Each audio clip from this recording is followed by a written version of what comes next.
Welcome to Tell Me Your Story, New Paradigms for a New World. I'm Richard Dugan, your host, and I thank you so much for joining us here on the program. We are here on Sundays at 7 a.m. and 7 p.m., Monday mornings at 1 a.m., as well as this special edition of Tell Me Your Story, where we're going to be talking about the scared and sacred. Color a magical relationship with fear and yourself. Color a magical relationship with fear and yourself? I don't understand. But we are going to, because our guest is going to be helping us to understand. Michelle Hubbard is our guest, and I want to welcome you to our program today. Thank you for joining us. Oh, Richard, thank you so much for the opportunity to get to share with you and your audience. I'm so excited. Thank you. Well, I'll tell you, it's been very interesting to see how things unfold and transpire in this world that we're living in these days. And I have to tell you, I am sick and tired of those kinds of phrases. Yeah. It's like, enough already. That. Enough already. Really? It's like, I get it. But, you know, it's interesting how we're always looking for those different ways of living. We're trying to provide people with choices and knowledge of those choices. And you're sharing with us a coloring journey for all ages. And this is her book, folks. And I hope that you are able to see this. If not, you're going to have to go to YouTube, because we're on YouTube, where you can watch these programs. I'll be sharing with you a few other things as well as we continue on. But Scared and Sacred. Now, that's an interesting dichotomy, but by the same token, I would venture this has something to do with our divine and shadow sides, so to speak. I don't like to make an enemy out of any side of me. And I'm not implying that at all. I'm just saying I know, and I know there's teachings that make it seem as if the shadow is something we need to change or overcome. Oh, no. Yeah. Okay. Well, just so long as we're on the same terminology, yeah. Absolutely. Our shadow and our sacred side, yes. It's interesting that you use drawing or coloring.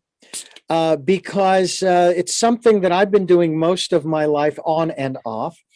As a matter of fact, I'm going to share with you and those people who are watching on YouTube, and those of you on radio, sorry, there's not much I can do to help you there. This, for those who can see this, is one that I did. Wow. Okay. Oh, that's amazing. This is the exterior of a structure that I created as a safe space, and it's located on the moon. Okay. Wow. Now then there is this one, which is the interior. One of the air rooms has a desk there where I can work, a window to the outside, and so forth. All right. Wow. And then there's another area of a healing area that I go to. Okay. Ooh, love the pink. And well, you know, that's the other thing is I love the coloring aspect. Now, this is abstract, and this is the thing that I do mostly. Ooh. Okay. That looks like something you could even meditate on. It's got so absolutely. Much... I also noticed too that the green screen aspect, this causes the images that I have in the back there to show up as opposed to the other things. And so anyway, those are some of the things that I do. And I've got others here that I may show during the program later. But you have this beautiful, do I call it a coloring book? Is that the correct phrase? Because you've got some neat things in here also. You really do. You've got some very interesting things in here as well that I'm showing our listeners on Zoom. This is a coloring book because you refer to a coloring journey for all ages. Tell us about how this came about and why this is okay for adults. Well, it came about as I was doing two things. One was I was taking classes and going through training to be a unity minister. And as happens in life, directions kind of changed with regard to finalizing that. But I was in this period of doing a lot of studying about this stepping into oneness with God, and knowing that God is a presence that's inside of you and sparkling and moving and breathing you at all times. And then I was also feeling like a huge, great big mess, who was very human and couldn't believe some of this divinity talk. And at the same time, I had begun training with Gay and Kathleen Hendricks and was learning ways to appreciate myself and ways to include fear and other parts of me that I was used to judging as inadequate. And I noticed that the softer I became with myself, the more open I became to this intuitive, this beyond five senses, three dimensions way of connecting and communicating with myself in the world. And then the more I did that and stepped into what to me is my very own soul, or the divine aspects of us, the easier it was for me to be me as a messy human. And so that's where Scared and Sacred came, is it's kind of, when you're willing to be scared, that's what's going to open you up to the sacred of and as you. Huh.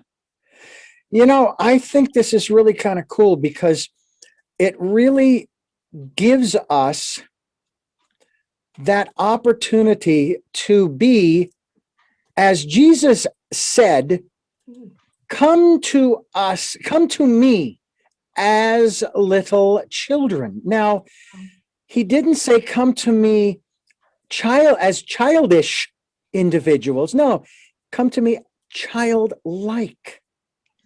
And the other beautiful thing in that is he didn't say that only the children can come to me. Right. It's interesting how you have allowed people, and really, it seems interesting that you would have to do this. And yet at the same time, it seems perfectly appropriate that you would give people that permission. You know what I'm saying? Permission for what? To play. Yes, perfect. You nailed it. That's absolutely what this is. Yeah, it's very interesting. Well, and play is such an important way to become present with ourselves.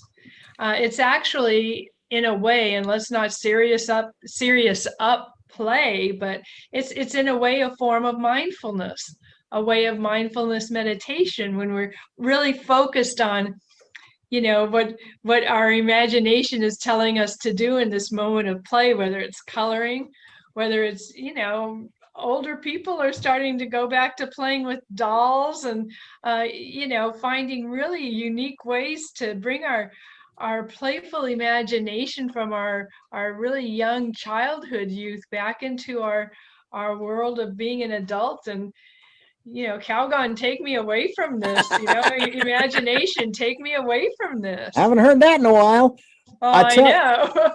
Exactly. I'll tell you. That's the stuff that I have in my clogged up head. But again, it's going back to what you're doing, and that is you're giving people, and I want to say adults, a permission. And it seems as though we need that these days. I mean, it seems like we almost have to be told, hey, it's okay. There's nothing wrong with your pursuing this, that, or the other thing. Yeah, I realize that playing in the dirt with Tonka trucks for guys or gals, okay, yeah. Is anything wrong with that? Yeah. But we still have that stigma. We still have the stigma. I want to talk a little bit about that, especially in terms of mental health. Now, would you say that this concept of drawing, okay, of coloring and drawing, now you have drawn the black lines for us to color within. Actually, my nephew did. Your nephew, and that's Brent Fell, correct? Yes, artwork, that is. Artwork is by Brent Fell. Now, here's an interesting question for you in this regard. I love the art. I love what he's done. It's beautiful. It really is, even though it's still only black and white.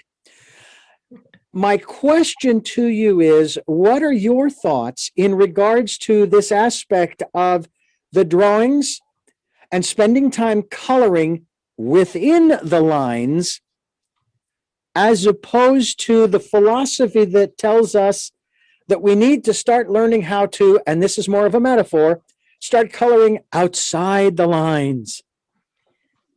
Well, I can go really Zen Buddhist on you and say, is there really any difference between the two Yeah. and your experience of the two? You know, for me, I say do what you feel is what you want to do in a moment.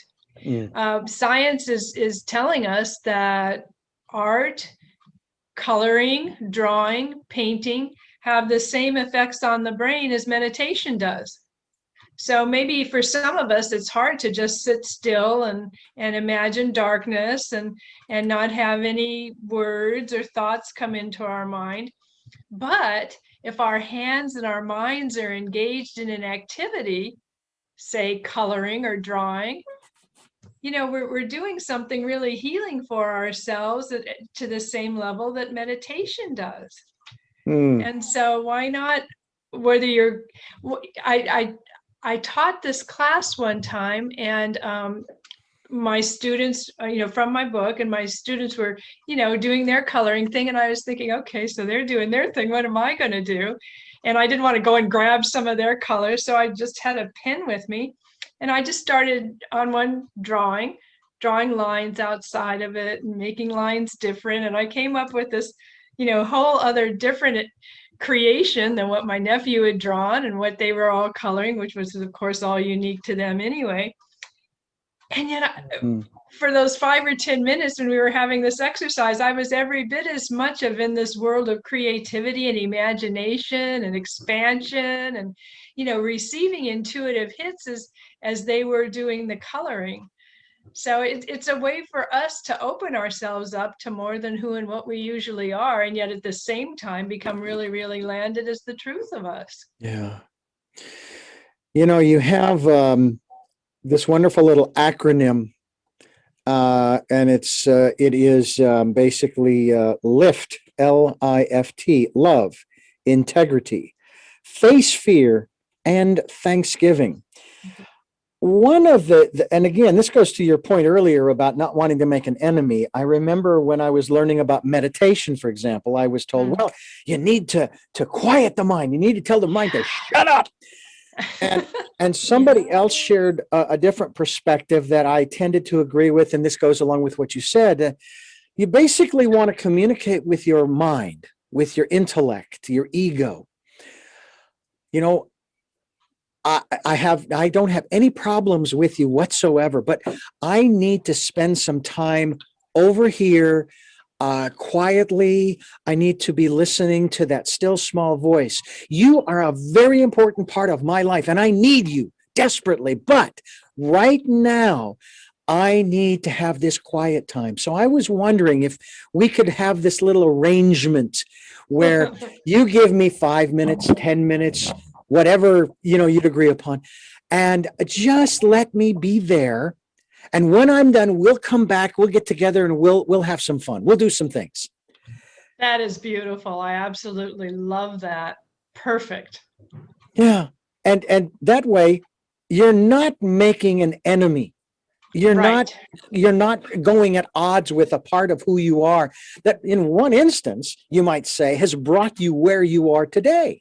Absolutely. That's a very protective little one inside of us who learned at, maybe 2 or 3 years old, that if I'm going to survive in this world that I am now living in and going to continue to move forward in, I need to, and you can fill in the blank, be really quiet and hide. I need to be really funny.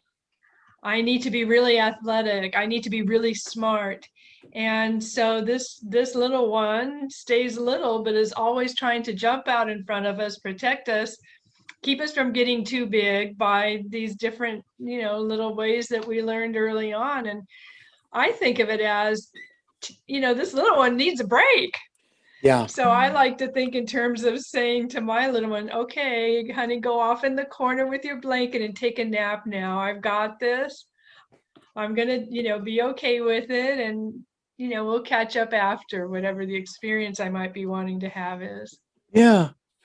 And it would be the physical equivalent of, if you will, I mean, if you were not in that mindset and you were really trying, you were really antagonistic towards that part of you, would be the same thing as, I curse you, left hand. Get be behind me, left hand, kind of thing. But Yeah, we don't do that. we can't do that. No, no. Really, yeah, I could see you just trying to hide it behind your back, but it didn't go away. Exactly. When we come back here in just a moment, before I want to share some things with our listeners, I want to talk about leadership and putting our trust in the world, in the public speaking. Consulting is what you do. And we'll talk a little bit about that as we continue here on Tell Me Your Story. My guest today is the author of a fascinating, it's not a little book, but it's not a thick book. I guess that's what I want to say, of drawings and things. Okay. It is Scared and Sacred. It is Color a Magical Relationship with Fear and Yourself by Michelle Hubbard, and artwork by, you said, your nephew? Right. Brent Fell. We give him credit as well for sharing his talents and his abilities through you with us. And we encourage you to take a colorful coloring journey for all ages here on Tell Me Your Story, New Paradigms for a New World. It's inspired by the work, as you mentioned, of HendricksInstitute.com and the Foundation for ConsciousLiving.com. What is your website, Michelle? Oh, thank you. It's scaredNsacred.com. And that's scared, the letter N, or is it A-N-D? It's A-N-D. Okay, so that's scaredandsacred.com. We will be linked to your website as well, so people Awesome. can continue their evolutionary journey. Awesome. Thank you. We are talking with Michelle Hubbard. She is our guest today with talking about Scared and Sacred, Color a Magical Relationship with Fear and Yourself. It's a coloring journey for all ages. We hope that you will get yourself a copy by going to scaredandsacred.com. And it was funny, when I first saw the title, I'm going, you know what? If I could transpose those words and it wouldn't make that, because there are exactly the same letters in both words. It's just that the C has been moved from in front of the A to behind the A. Is there any Right. is there any spiritual or metaphorical significance with that? Well, I was writing the book, and I knew that because of my own personal experiences of moving through a journey that had some scary times to it, that I wanted scared to be in it. And every time I would type scared, it turned out to be sacred. Oh, And it got to wow. the point where I thought, wow, what's trying to talk to me here? And I realized, scared and sacred. That's what I want to call this. So that's how the title kind of let me know what it wanted to be. Mm. Well, I am absolutely grateful for your being with us here on the program. Do you, even before you created this book, were you a big either a coloring book person that you liked to color in things, or do you have a particular artistic outlet? I would say no. I don't think of myself as being artistic, and I've loved coloring because to me the artist is the one who actually draws the image that you color in. But I like being the one who chooses the colors and plays with the colors, and so I didn't really put together, this really is a form of creativity. This really can be a form of imagination. And then as it became a form of, acceptable for adults to do, and actually acknowledged form of meditation, then I thought, well, oh, okay. Like you said in the beginning, now I have permission to do it as an adult. Yeah. It's interesting too. In one of the programs that I was producing, we asked the guest about the rules of art, and we all came to the same conclusion. There are no rules. Beautiful. There Wow. are no Yeah. rules to art. Now, some will disagree because, well, if you're trying to do this or you're trying to do that, it's like, well, yeah, but see, even in the quote unquote rules, there are no rules. It's what you manifest through whatever modality and tools that you use. Right. And That makes sense. although I will say, in spite of what I just said, I find it a little difficult to accept that a square of blue or yellow or green or white on a wall, it constitutes art. But yeah, I don't want to judge it. I'm just saying, I just trying to figure out why is that art. And then, of course, I have also noticed there have been other things, other household items that people have used and claim that it's art. Like the Andy Warhol. Well, no, paintings. I go with Andy Warhol, no problem with the tomato soup cans, Campbell soup Yeah. cans. I'm talking like sinks and toilets and Oh, bathtubs and okay, things of yeah. this nature. It's like they can be made in an artistic fashion, and that's great. But I Yeah. guess, what is it? It's in the eye of the beholder. And again, Right. I don't want to cast judgment in that regard. It's just a question that I raise. Hey, one man's garbage is another man's treasure, as they say. And the same thing can be said for art, that you're not going to like everything. But then again, who does? Who Well, and does? maybe your question is a work of art. It could be. Could be. They're not mine. They're the universe's questions. I still take responsibility because I'm allowing myself to utter the words in that respect. Fascinating stuff. And I'm curious, you say you don't consider yourself an artist. I don't know. Okay. I like to color, and I like to kind of doodle with something that someone else has created. Although I've just started uh, learning or kind of teaching myself how to draw. I don't know if someone who's like a professional mandala Oh, drawer yes. would say that that's what I'm doing. But yeah, just kind of going in that flow and seeing what I can create with that. And I don't know if I would even call that art either, but that's my something that seems to I do more from the scratch, so to speak, the blank piece of paper. Interesting. Very interesting. This is Tell Me Your Story. I am here with Michelle Hubbard. Any relation to Barbara Marx Hubbard? No, I'm not. Kind of wish I was because she's so brilliant, but no. Well, I'll tell you, I've had her on the program many years ago. Wow. The last interview that I did with her, she was actually preparing for a trip to Australia. So she was actually packing while she was talking to me. Wow. And she's since passed, sadly.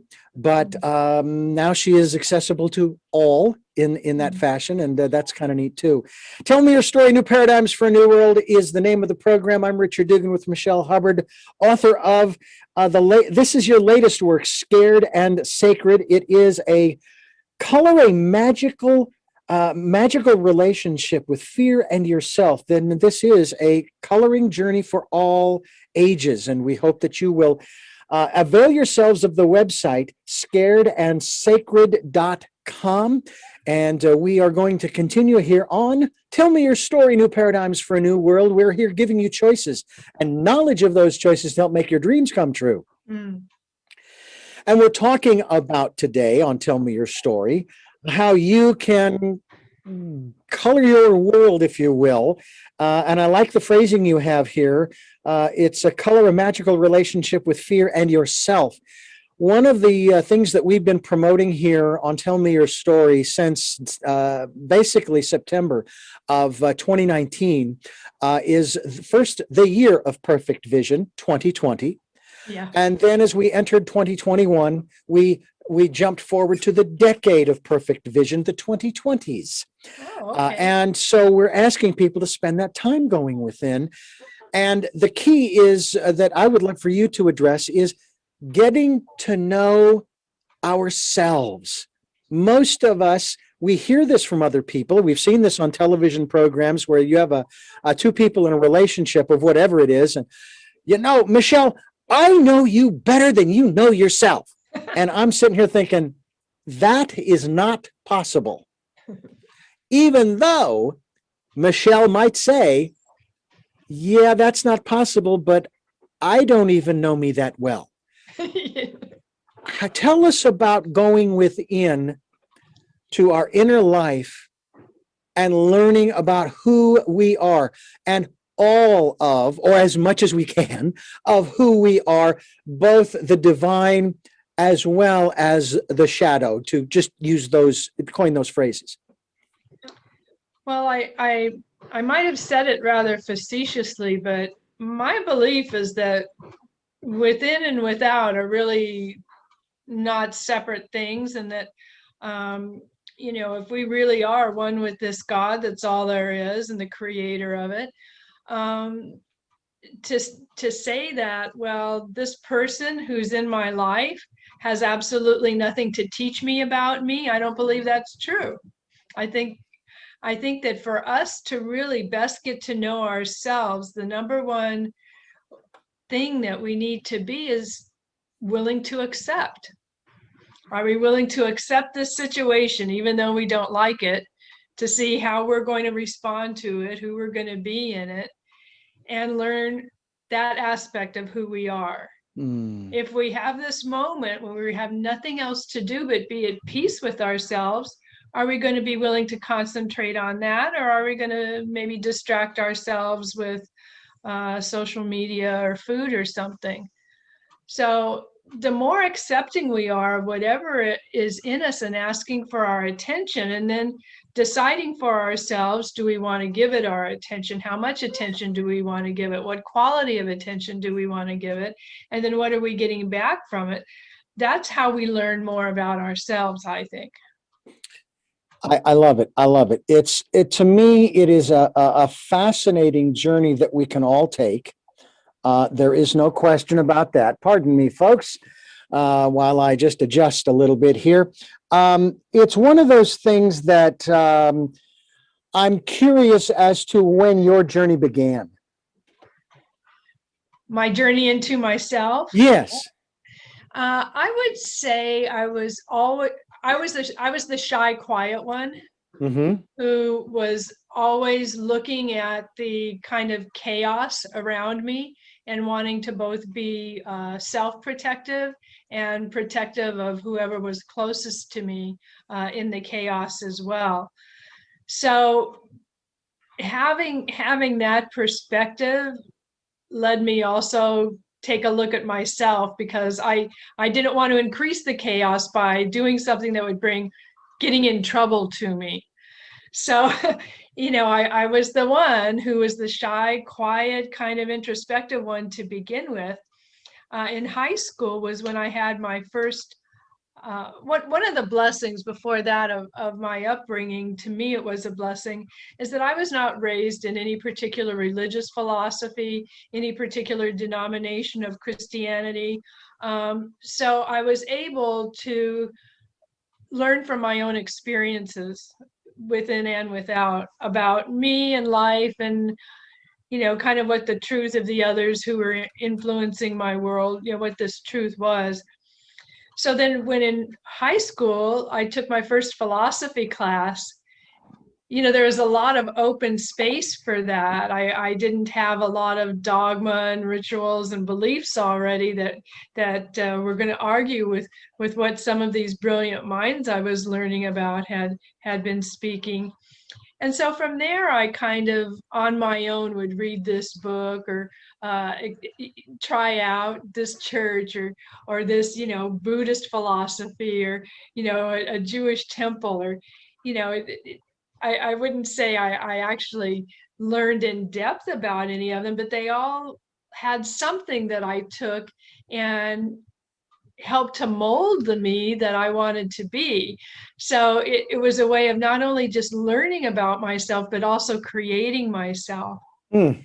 And then my big jump into spirituality came, I don't know, earlier in life, what you'd want to call it, but it was in my late 50s when I was attending Unity Church in Hawaii. And we had a very brilliant minister who is very familiar with Buddhism and a lot of different philosophies. And that really just opened me up to claiming and owning and wanting to more fully show up as not necessarily no longer a human being, because how can you be alive and on earth and not be a human being? Mm-hmm. But to wanting to show up as both the human and the spiritual being aspects of myself. And that's where the journey is still continuing. You are currently a Unity minister, correct? No, I'm not. I'm a ministerial intern and beginning ministerial study with the Unity in Santa Barbara. So I need to get this chronologically correct. You have not been a Unity minister. You are in the process of becoming one. Exactly, yes. So as this teaching, this education that you are a part of at this particular point in time, what are some of the things that, if there are any, that have sort of surprised you, maybe more so about yourself, as far as your inner life, your spiritual existence, who you really are inside? What has Michelle discovered in that regard about Michelle? Oh, thank you. Because the big discovery for me recently has been that, as I've gone through all of this evolution and I'm one with God and, have it all up here intellectually and, can tell you what the unity, this, that, the other on it is. But as something is, just continue to soften and open in me, what I found is that you can actually experience this oneness in the most mundane ways. And it can be something as small as, coming home from, I live in Oxnard. Okay, so this is for local people. I live in Oxnard. I was leaving Santa Barbara at about 2:15. And I wanted to be sure, to be early for our time together.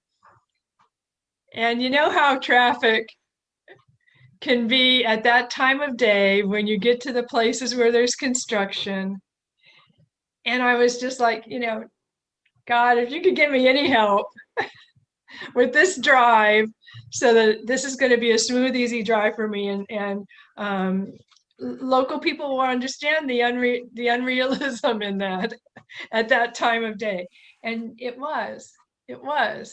And I've had, just other really, silly little things, a lot of them in the car lately, but, I've come to really feel and know that there is a deep personal, as a messy human person, connection to divinity for all of us that I'm starting to be more open to. And I actually have very heated arguments toward God, where I use very colorful. This is one of my true art forms, colorful language. Now, wait a minute.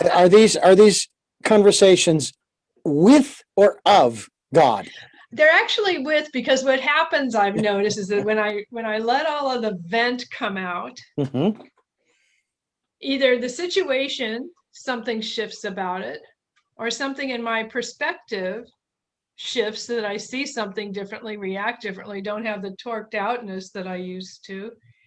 And it wouldn't have happened without me expressing what was true for me, and someone, however you want to believe it, responded to that. Wow. And so to me, it's a real conversation.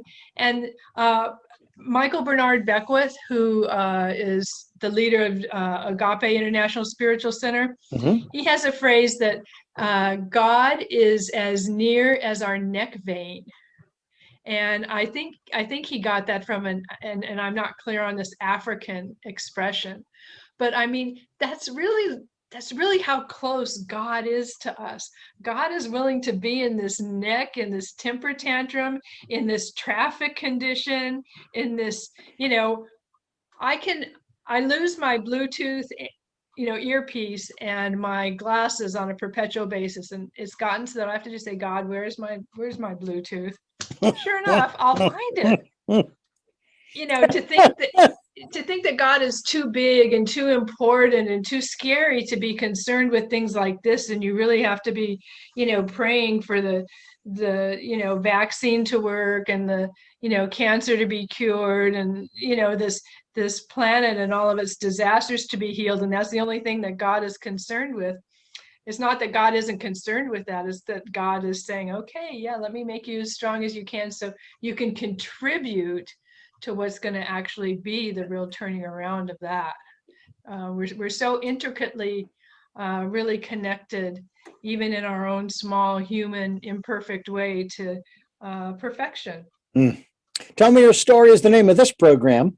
The name of her book, that is her being Michelle Hubbard, is Scared and Sacred. It's a coloring journey for all ages. Color a magical relationship with fear and yourself. Artwork in this book by her nephew, who is Brent Fell. Love the work that he has done and provided for your work.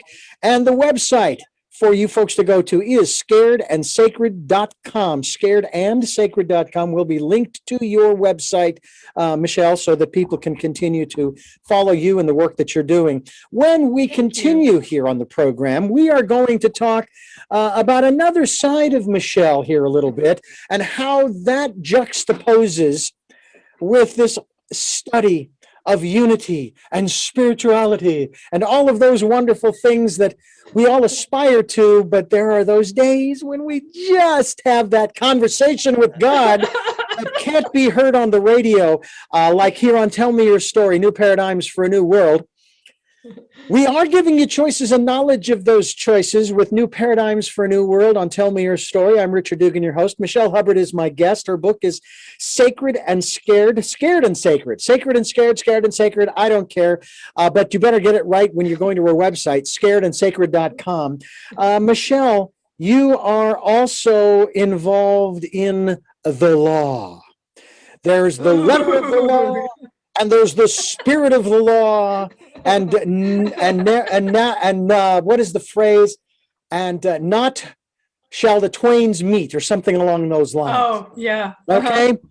And what I find so fascinating when I watch television programs or I hear news stories about judges doing this and that and the other thing, forget juries. We're talking about judges here, because juries, you just never know. And it's a group of 12 people that are, making the decision. I sit there and I go, wait a minute, but you're missing the spirit of the law, or vice versa. But wait a minute, but the letter of the law says.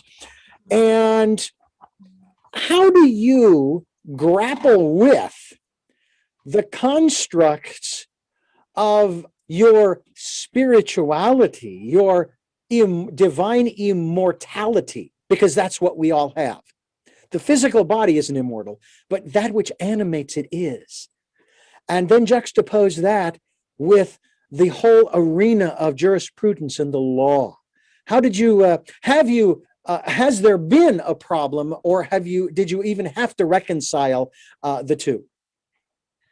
Well, I think that's a really profound question. It's you say it with your usual light tone of voice, but I think all of us really have this kind of dilemma between what makes sense and what in our experience is really right, meaning what's good, what's kind, what's moral. And we see all sorts of instances where, whether it's breaking the law, or whether it's on a more personal level, lying, or getting away with something, and we have to come to terms with where's the we're taught there's going to be some sort of a result to that. You have to consequence to your actions, and we can look and see people, or times when it doesn't seem like that is happening. And for excuse me, for me, I've just been grateful to have, especially as I get older and more landed in this, a spiritual belief, a spiritual home, a spiritual space that I go to where I can say, I don't understand this. And it's at this point, I'm going to say not mine to understand. Mm. And how do I want to deal with it? And, it may be, well, you know what, I think I'm going to, look into an organization I can belong to that's already doing something about this, and how can I support their efforts? Or it may be, this just is not the best use of my attention and energy to keep, getting involved in trying to even understand something that is not going to be understandable for me Yeah. because of who and what my filters or, my own heart and mind are telling me.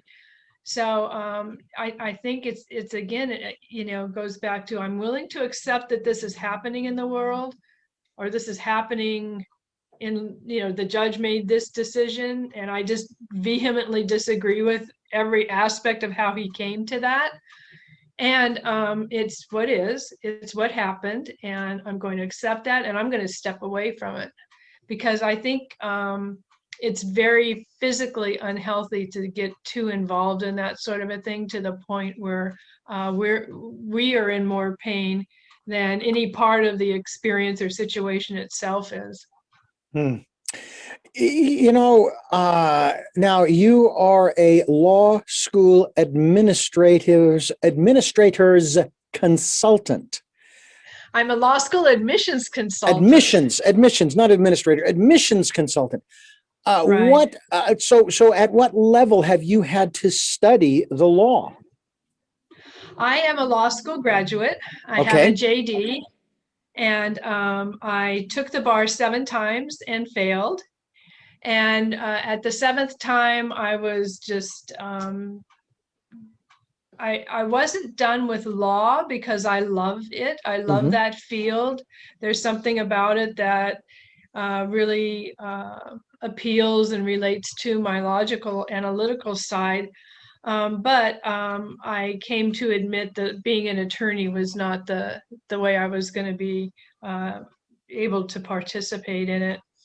And so I became a paralegal, and was successful at that.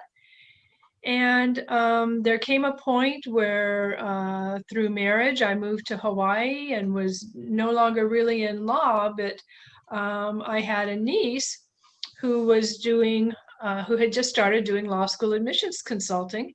And she was not in even law school yet. And I thought, oh, I wonder if maybe I could do this, because, I've graduated from law school, and I've, published a book. And so I think I might have some skills to offer.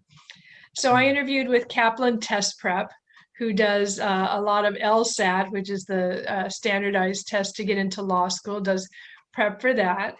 And they also had an admissions consulting part to them.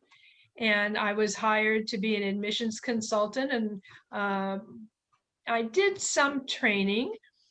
And I help law school applicants with their personal statement, their resume, if they write an addendum, help them decide who to have do their letters of recommendation, different parts of the law school application process.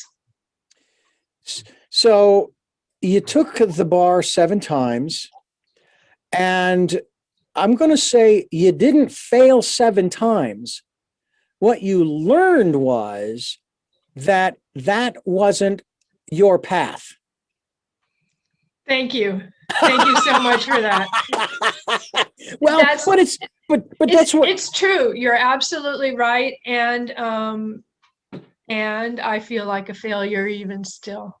Well, but you took it 7 times, 6 times more than you needed to find that answer.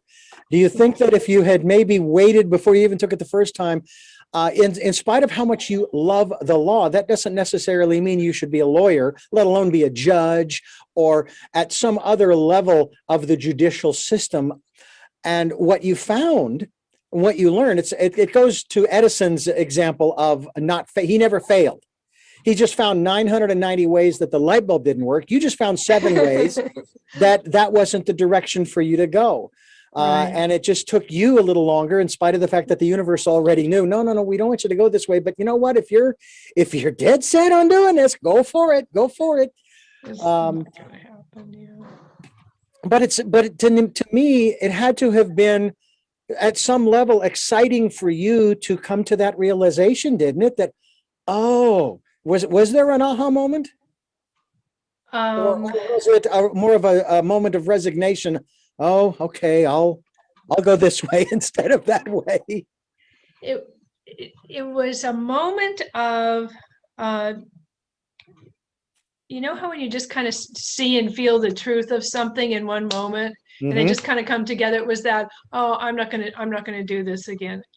And it you know, like you're saying, the experience itself made that obvious. The 6th time I had failed by less than 10 points.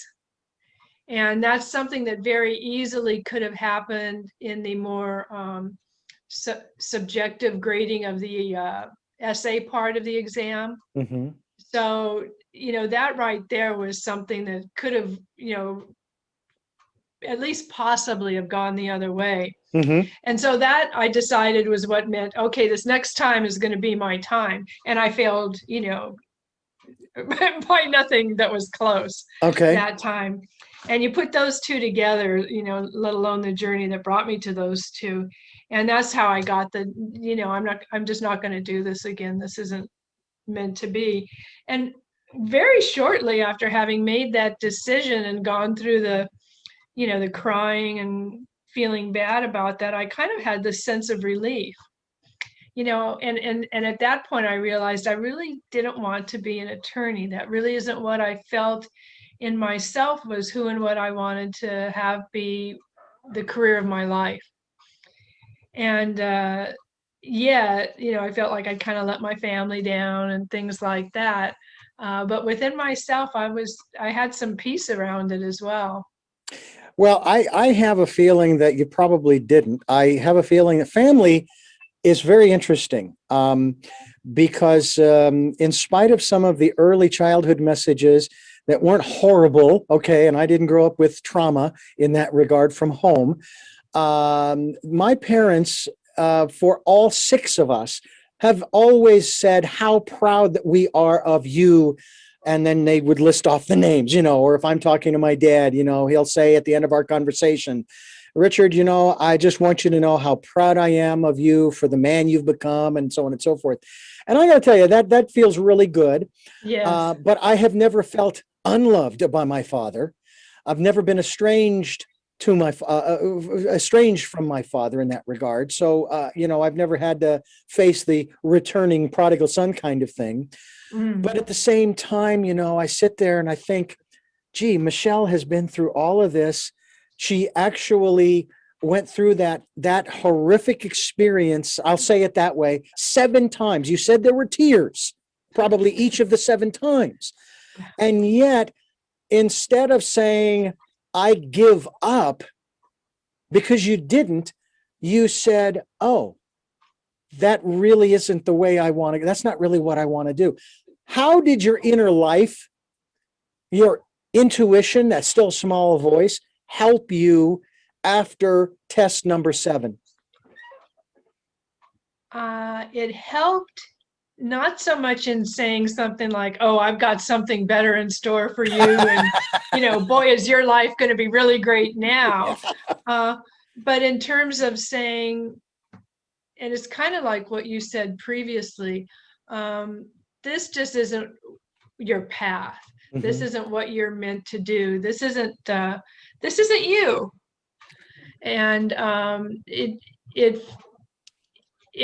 it was part of that solid landing on I wasn't going to be doing this again. It was, you know, even though we call it still and small, it was still something that was pretty solid that said, yeah, no, this is not yours to do.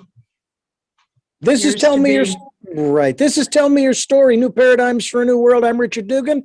Michelle Hubbard's my guest. Her latest book is Scared and Sacred. Scaredandsacred.com is the website. We will be linked to her website so you, the listener and the viewer, if you're watching us on YouTube, can continue to find out more about the work that she is doing. And we're going to talk more about that as we continue here on Tell Me Your Story, New Paradigms for a New World. We are giving you choices and knowledge of those choices to help make your dreams come true. You know, we are here on Tell Me Your Story, Sundays at 7 a.m. and 7 p.m., Monday mornings at 1 a.m., streaming live at those times at richarddugan.com with podcasts on SoundCloud, iTunes, TuneIn Radio, Spotify, Stitcher, Player FM, Blueberry, and many other locations. Thank you for reposting our interviews to other locations. I am a one-man band and I can't do it all, so thank you for doing that. I greatly appreciate that. You know, as of this conversation with Michelle Hubbard, we are fast approaching 32,500 listens since January 1st of 2018. Now, Michelle, I have no clue as to what that really means. Okay. I know it's a big number. It is a big number. Talk about a commitment. 32,500 as of this conversation. And I expect it to continue to grow. And I'm grateful for folks who are listening and viewing. I have to say that there's a number that's much smaller than that on YouTube of the number of subscribers, which I'm not interested in likes or subscribers, or I just hope that people are listening. And obviously with the statistics from SoundCloud, I can see that. I only have 19 subscribers on YouTube. Okay. So if you'd like to be 20, go to YouTube, go to the Richard Dugan Tell Me Your Story channel on YouTube, that's a great idea. I'm going to write that down. The guy with the hat, and subscribe. Tell your friends to subscribe. And I hope that you enjoy what you are listening to and on YouTube watching. And I hope that you will continue to do so. As we continue talking with Michelle Hubbard, what other works have you written? Is this your one and only, or have you authored other wonderful esoteric or fictional or legal briefs of this nature?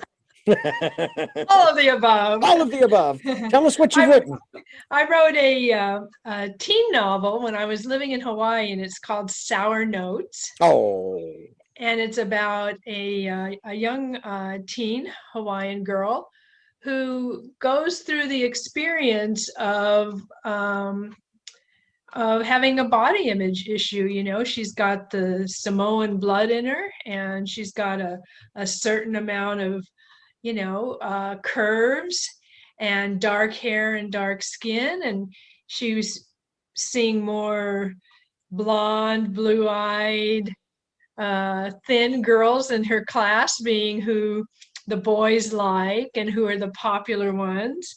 And she decides to go to rather drastic measures to try and fit in. She takes too many diet pills all at once. Oh. And it's how she comes back from that and begins to accept and lean towards loving herself. Wow. What springs to my mind as you share this, there's an organization I am involved with in terms of producing materials for, called the Dead Poets Foundation. Co-founded by Mariel Hemingway. Oh. And it is the same kind of organization. And I'm trying to think, the phrase that is often used is, I think it's suicide prevention. But they want to change that to prevent suicide. And the way they want to do that, that's kind of semantics, I suppose. But the way they want to do that is they want to show how important that person is, how not alone that person is, and making an opening for them to be heard. Beautiful. So what about this girl in this story, even though it's fiction, what about this girl in your story? Was that really the core of her journey, was that she needed to obviously love herself? That I get. I do understand that. But I think the other part of it too is that she needed to be, it needed to be confirmed to her and for her that she was important, that who she was and what she had to say was important. So she needed to be heard. Yeah, for her, she was fortunate in that she belonged to a band and had a beautiful singing voice, but was not the more popular member. Didn't receive all of the as much adulation in the band as some of the others, and but she was friends with them. And so as she came out of this experience of nearly losing her life, and she did have help and guidance, and there was assistance for her there as she was coming out of it. But along with this medical and psychological support, she was able to see that, well, this guy that she thought she wanted to impress by taking all of these pills, that wasn't the most important thing. And that she has this group and these experiences that she can have, and she's accepted just as herself. And so as she went back and stepped into that life with this new perspective, whether or not some guy liked her or thought her body was attractive, that didn't become the most important thing anymore. And being able to use what she had confidence in, her singing voice, and be with her friends and do her studies and get good grades, that's what became important. And that's what we're all looking for, really. I think we're all looking for that acceptance and or acknowledgement of our being, because in this world that we live in, it's hard sometimes to get people's attention in a positive way. It's real easy to get their attention, especially if you're hooked up to social media, in a negative way. I was listening to a radio program this morning with the host. It's a nationally syndicated program, and he was going on about how he hadn't been to his Facebook page in over a year. He went there and he saw all of the criticisms of the trolls, if you will, that were there. I'm so sorry. No worries, no worries. Take it easy. Get some water. Go ahead and get some water. We'll pause here. Thank you. Careful there. There you go. Oh, my throat just clenched up on me. Lordy. Not okay. Good. No, it's not. I'm so sorry, Richard. No worries. We'll go ahead and I'll tighten that up and it'll be just fine as if it never existed. All right. You doing all right there? Can I run and get a lozenge? Sure. No, please. Be right back. No, go ahead.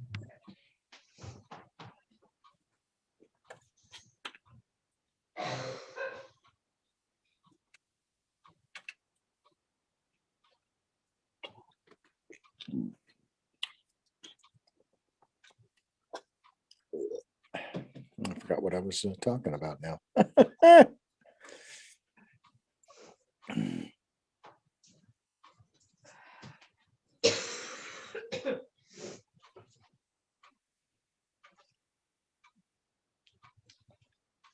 There you go. Thank you. You are very welcome. I want my guests to be comfortable. Yeah. Please. Not hacking away. Not hacking away, and no. Well, I lost my first guest. Ladies and gentlemen, lost my first guest. We'll have a memorial for her in a few days.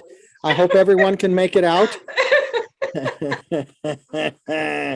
No memorials on my show. Not gonna happen.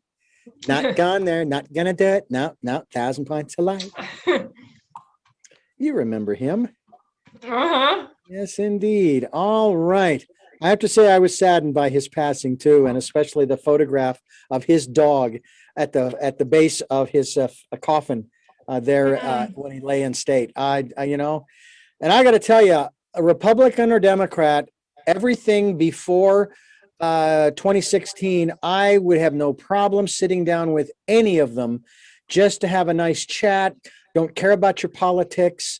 all the way back. I would even go all the way back to Reagan. I didn't like what he did with the communications division as far as my career is concerned. Not that it affected me directly, but he deregulated it and it allowed everybody and their brother to get in without any training of any kind. But I would sit down with them. I would chat, have a beer. We'd have laughs. We'd have a good time. But the last guy, not a chance. I wouldn't go near this guy with a 5 million mile foot pole. Okay. All right. How do you really feel? I know. Here we go. 3, 2, 1. We're talking with Michelle Hubbard, and I wanted to bring up a book. If I'm remembering the title, it's called Lifeline. There was a woman who was on the CBS News Sunday morning program a few weeks ago, and she and her husband have this toy business that they've been running for years. And I don't know if you saw this piece or not. I didn't. But she had been going through years of issues of self-worth and depression and all of those things. And while she was going through this, she was writing poetry, talking about what she was going through. And when my wife and I saw this, my wife says, I think we should get a copy of that book. I think I need to read it. Wow. And then we took it with us. Both my wife and I went to this event that was held at an office setting for the Dead Poets Foundation, where one of the gentlemen who was one of the co-founders, he was looking through the book and he was really moved by many of the poems and actually used one during one of the broadcasts that we created. But it was so interesting to hear this woman's story. And yet here she is with her husband making toys for children.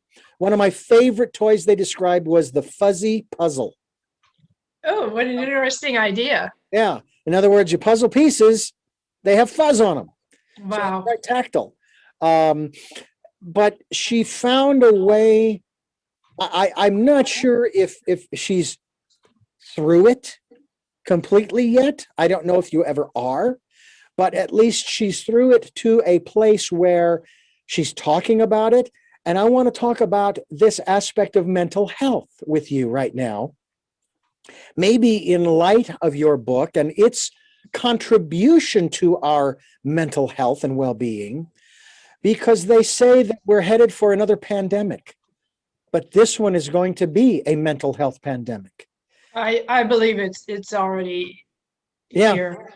And that we need to re-examine, we need to discuss, we need to converse about, we need to talk about it, because that's when you don't have that, that's where the stigma comes from, isn't it? Is not talking about it, making it shameful, and so on and so on and so on.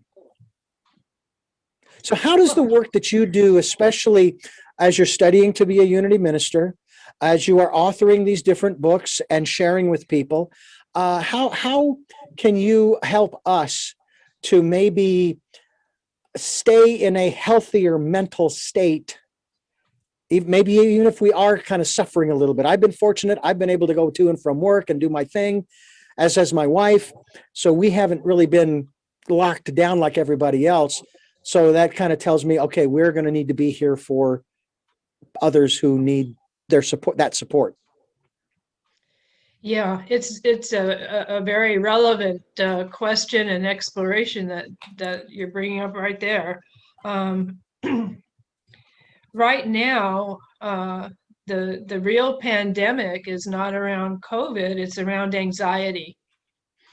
And people who prior to last year have exacerbated, increased anxiety, and numbers in exponential increase of people who never had anxiety before or thought of them as having anxiety before are now experiencing it, asking for treatment for it, because in a day, a lot of us lost our income. In a day, a lot of us lost our ability to go out and about in the world the way we used to.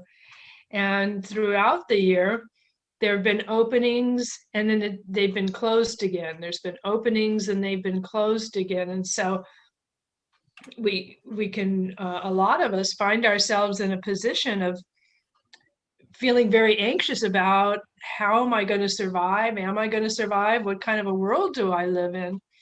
And so an opportunity that's opened up for me is to be, what I think of it as, and this is where it kind of brings in my spiritual ministerial background, kind of like a service, a type of a service. It's every Saturday afternoon through this mental health nonprofit called United Self-Help in Hawaii, and it's run by both. It's a mental health nonprofit that's run by mental health consumers. So everyone who's leading and interning and working at the United Self-Help is actually a mental health consumer themselves. And the place, this it's kind of like a class, but I think of it as, we're calling it the anxiety break. And it's a way to, for an hour, take a break from anxiety. And I had my first creating of this space, I think it was Saturday before last. And the reviews were positive. The survey responses were positive. And now it's going to be every week. And, there are resources. And even if you haven't, say, been diagnosed with anxiety or a mental health concern, it's a great resource for information on how to be with yourself in this place that's hurting, that you really don't know how to take care of, aren't used to giving loving and accepting and healing attention to. So one of these resources is unitedselfhelp.org. One of them is also the National Institute of Mental Health.org, NIMH. And they have a lot of really great information on anxiety. But what I bring to it is the hour, composed of an educational piece. And then what we'll also do is take one of their tips or one of their ways of suggesting as an approach to alleviating your anxiety symptoms, and we'll do it together in the class. And then we have opportunity to share our own experiences. And what I like to emphasize, as you might expect, is bringing creativity into it, so that we can, kind of get out of these thoughts around, what's going to be taken away from me next, or what I don't have, or we can make up these stories that are rather focusing on the negative experience itself, and then just keep spinning it. So we're like that hamster that can't get off the treadmill. Yeah. But creativity will take us out of that. Breathing will take us out of that. I share some breathing techniques. There's an opportunity to go into the silence, but your own silence. I want to allow people to have their own experience of the silence, even if it's maybe just quieter than usual inside my head. And that's as silent as I can be in this moment. But I feel like the information and the tools that I have to share are really quite tailor-made to alleviating anxiety. And I feel like anxiety is something that is really, really prevalent to the extent that it's actually global, and it's actually in numbers that are of an almost pandemic level, if not already there. Final question in the context of what you're talking about.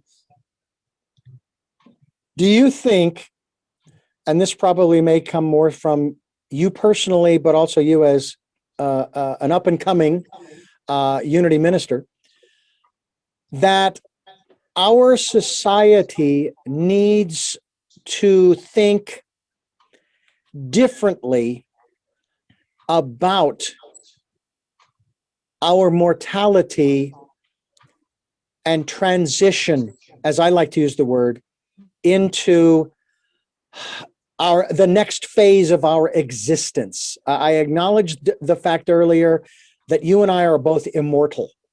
That which animates our bodies is immortal, lives forever.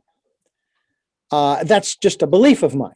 But going back to what I'm asking you, do you think that we need to reevaluate our views on death and dying so as to somehow, some way alleviate and eliminate this level of anxiety? That, because that's got to be part of it, not just what was taken away from me as far as being locked down and all of that, but also the fear that some people have had before we had the vaccine of getting it and possibly dying, especially if they were in the high risk areas, but death in general, not just during this pandemic. I think that it's important for us to have some sort of a peaceful relationship with that our bodies are not going to last forever. And there's going to be something that happens either at its most minimal, we turn into fertilizer for plants or something, and then at a more spiritual, whatever your spiritual beliefs may be, your soul will be released, or maybe the soul is what releases the body and becomes more fully itself. Whatever your belief is, that's going to happen. But I think that the real advantage with regard to having some sort of a peaceful relationship with death, or at least being willing to explore the concept of death, is that we can be absolutely terrified of dying without even being sick in terms of having any imminent physical loss going to happen. But if we don't have enough money to pay our bills and we have to worry about where am I going to live and how am I going to feed myself, that can create the same sort of a level of anxiety over dying as if someone has a terminal cancer diagnosis. Because if you can't see yourself being able to stay in your life, and every job application or every turn you take to try and increase your ability to be alive in the world as you is not being met with an open door, you're afraid of dying. Yeah. And I think that one of the most important questions we can ask ourselves and then create a life around is, who do you believe you are? Do you believe you're some sort of a, physical manifestation of the essence of God? Do you believe that all you are is, this body of 5 senses, 3 dimensions, and you're going to turn into fertilizer? Who and what do you believe you are, and are you living in alignment with that? And even if your belief is something as simple as, well, I'm here, I'm breathing, and then I'm not going to be, well, then don't complicate it up, with a whole bunch of other thoughts about, am I doing good enough? Am I being, Yeah. That doesn't fit in with who and what you think you are. But if you think you're this, living essence of God, God's pretty powerful. Then why are you getting so upset about this, that, or the other? So and that's one of the things that I think maybe a good thing about this pandemic is it really forces us to put our actions where we say our spiritual beliefs are. This is Tell Me Your Story, New Paradigms for a New World. I'm Richard Dugan, your host, and I'm glad that you folks are with us. We're here Sundays at 7 a.m. and 7 p.m., Monday mornings at 1 a.m. We stream live at those times at richarddugan.com with podcasts on SoundCloud, iTunes, TuneIn Radio, Spotify, Stitcher, Player FM, Blueberry, and other locations you folks are reposting us to. Thank you so much for doing that. We're also on YouTube where you can watch these videos. Yeah, I know, it's a mouthful, and I got a big mouth, so out it comes. And then so smoothly. Well, thank you. And then we also have an opportunity for you to be a part of what we are doing. Now, I worked for 15 years for a Christian radio station. I vowed that if I ever did my own radio program, I would never, ever threaten you with, if you don't help me if you don't support this program financially, it'll go off the air. You know what? Let it go off the air. If I can't maintain it, so be it. But if you find that what we are talking about resonates with you and you'd like to be a part of what we are doing, then please do what you can. We'll take energetic support as well. I want to say we're not picky. Well, we are, but we're not. and energetic. It's prosperity and abundance. It's all energy, whether it's in dollars with the George Washington on the cover on the face, or just your face sending us some positive energy to help us to continue to move forward. We'll take it. We also want you to participate in the decade of perfect vision, the 2020s. Spend that time going within, and we look forward to sharing our experiences with you.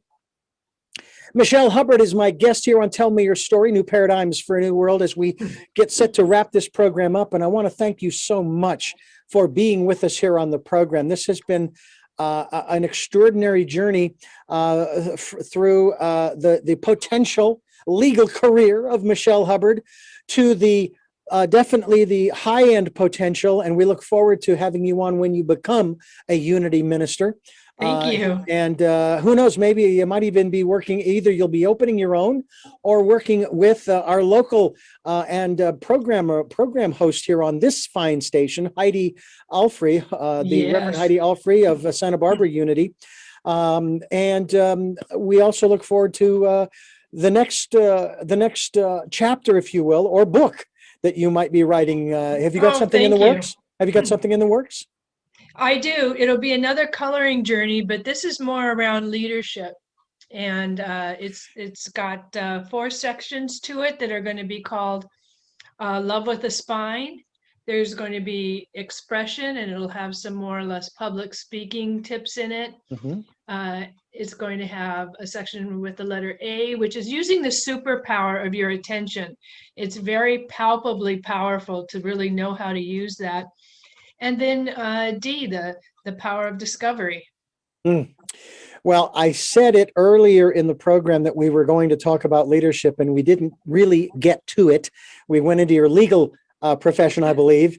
But I'm glad we did. I'm glad we did, because what it shows is that either A, you would have persisted and taken it 8 times and succeeded, or in your case, you found out that, I see. I'm reading the signs wrong. I should be turning right here instead of turning left, or I should have gone straight instead of turning left or right. So that's a very important lesson for all of us to take, that yes, you can go 990 times, okay, like Edison did, and that's serious persistence, okay, and I have no idea what the time frame was there. Or you can, and then I think this is a great help, Michelle, you can sit quietly and listen to that still small voice, and it will guide you through. And what I love is that it will never put you in harm's way. It may challenge you, but it will never put you in harm's way. And the challenges are to teach you so that you can learn. And that's what we're here to do. And I've learned a lot from you today. And thank you so much for being with us. Richard, may I share 2 things? Yes. One is that I have just had the opportunity come up to teach a class from my Coloring Journey book. It'll be 4 weeks for each of the 4 sections of the book. And it's going to be at Unity of Santa Barbara. So if people want to register for that or buy the book at Unity of Santa Barbara in person, they can do that. And that's through the Unity of Santa Barbara website, which is santabarbaraunity.org. And then anyone who's interested in getting help applying to law school or also graduate school, I've done admissions consulting for both. I have a website, lawadmissionsconsultant.com. And I have videos, blogs, and my 2 admissions consulting books are available there. Wonderful. Well, with that said, let me say that. You are very welcome. With that said, I have 3 final questions for you as we wrap up our program. You may have addressed these to some degree within the broadcast, but I like to ask them directly. And the first of those 3 questions is, who is Michelle Hubbard?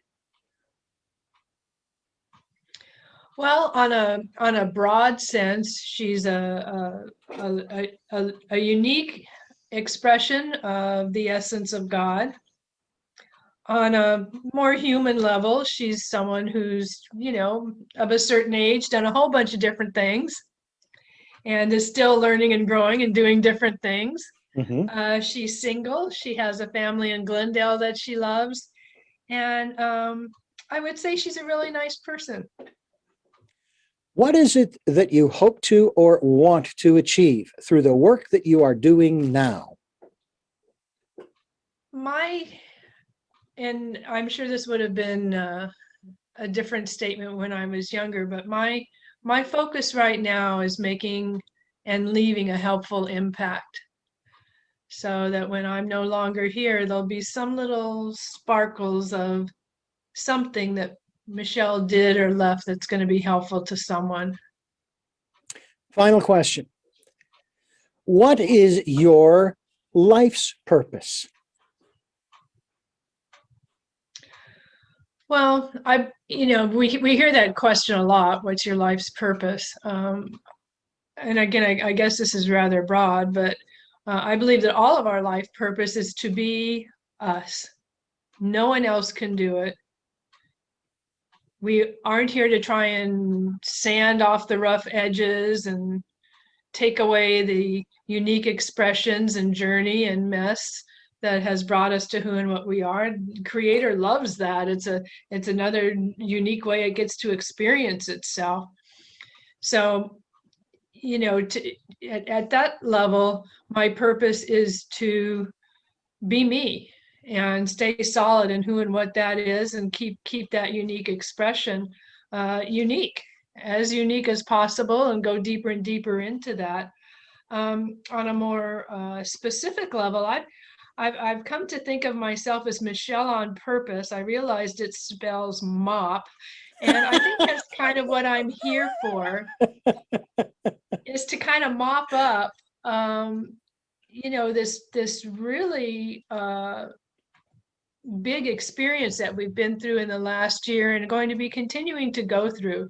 The big changes, the big shifts, the big impact that it's creating, and the kind of the I can't remember the word, but it's like the side effects, so to speak, of that. I'm here to help the people that are suffering with anxiety from it, the people that are hurting from it, the people that are not sure who they are, or the people that are finally saying, you know what, being alone for this last year, I now realize I have something I want to say. Well, I want to help you say it, because there's too many people that don't have anything better to say than what you do, that are talking away. So let's put you out there in the mix as well. Absolutely. And that is a very good reason, folks, to get in touch with her through scaredNsacred.com. Can I give out the email address? Please, yes. It's actually scared, the letter N, sacred @gmail.com. Yes. So you folks can find out more. You can get in touch with her. She's soliciting your input, your participation, your contribution. So please take down that email. It's scared, the letter N, sacred @gmail.com. scaredandsacred.com is the website, and we hope that you will avail yourselves of that. And again, Michelle, I thank you for giving us so much time here on the program. Oh my gosh, Richard, thank you so much for your generosity and kindness, and the depth, that you're willing to go to. I really enjoyed and learned from our time together, and thank you to all of your viewers who are sharing your most precious gift, your attention, with us. Thank you. Well, thank you. I appreciate that. You're very welcome. And I thank you for listening and viewing via YouTube of the program Tell Me Your Story, New Paradigms for a New World, giving you choices and knowledge of those choices to help make your dreams come true. And until our next broadcast, podcast, videocast, love to love.